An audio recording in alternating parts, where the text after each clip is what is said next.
You ever walk into a room you've genuinely never been in before, and some part of your brain calmly insists you have? Not a vague feeling, a weirdly precise one. You could almost tell someone where the light switch is before you've found it. That's déjà vu. And here's the thing that makes it strange. It's not just familiarity. It's oddly specific familiarity, with zero actual memory attached to back it up. That's really the whole mystery when you break it down. Most false memories feel fuzzy, vague. I think I've seen this somewhere. Déjà vu doesn't feel like that at all. It feels certain, specific, like you know exactly what's about to happen next, right down to small, oddly particular details. And then, almost immediately, that certainty evaporates, and you're left with nothing you can actually point to. No date, no memory, no source. Just the leftover feeling that there should have been one. So what's actually causing that? One leading theory involves how your brain processes a scene in the first place. Your brain normally takes in visual information through two slightly different pathways and combines them almost instantly into one smooth, unified experience. The theory goes that occasionally, one of those pathways lags behind the other by just a tiny fraction of a second. So the second pathway's information arrives just slightly after the first. And because it's processed with even a small delay, your brain tags it as a memory, rather than recognizing it as the same moment happening in real time, twice. There's a second major theory, and it's about pattern recognition rather than timing. Your brain is constantly comparing new experiences against old ones, hunting for similarities, even when you're not consciously doing it.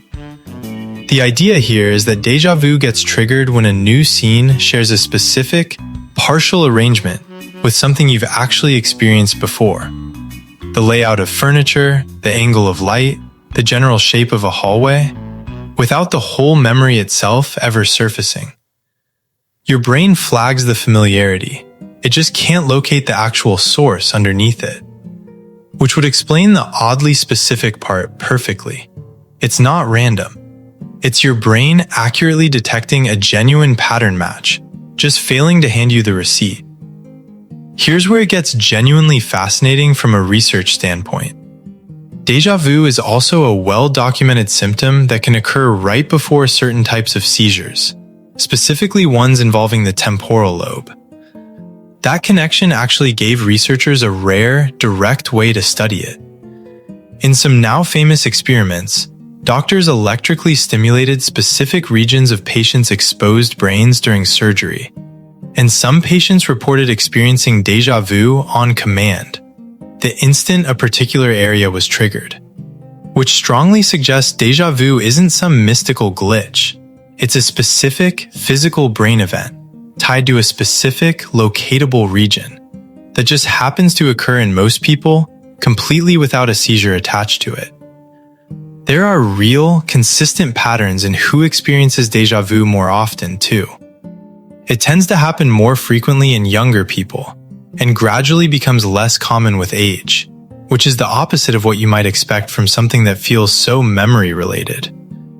It also spikes when you're tired, stressed, or traveling somewhere new, conditions where your brain is processing a flood of unfamiliar information all at once, which lines up neatly with both major theories. More new pattern matching happening, more opportunities for a match, or a delay to slip through. And there's a genuinely strange opposite phenomenon worth knowing about, called jamais vu. Instead of a new place feeling weirdly familiar, something completely familiar suddenly feels foreign. Stare at a common word long enough, and it can start to look like nonsense. Like you've never seen those letters arranged that way before in your life. Say your own name over and over, and it can start sounding bizarre, almost like a made-up sound. Same basic system, your brain's sense of familiarity briefly misfiring, just running in the opposite direction from déjà vu instead. So which theory is actually correct? Here's the honest answer. Nobody fully knows yet. The split-second delay theory, the fuzzy pattern match theory, and a few other competing explanations all have real supporting evidence, and none of them has definitively won out. Déjà vu happens too briefly, too unpredictably, and too privately to study easily in a lab on demand.